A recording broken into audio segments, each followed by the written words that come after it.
Ciao a tutti, adesso andremo a fare quest'altro unboxing di questo pacchetto di plastica che fa una puzza pazzesca.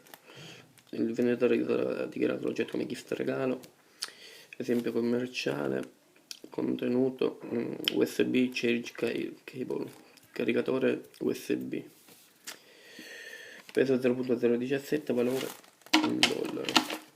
Andiamo ad aprire per non mi buco le mani.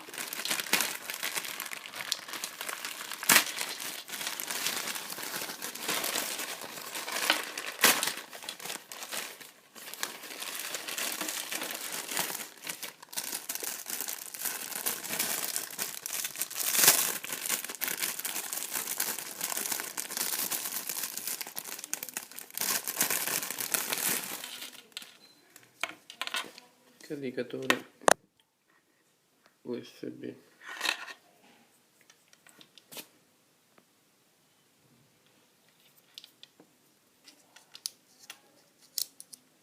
Questo è il video, se vi è piaciuto lasciate un like e iscrivetevi al canale.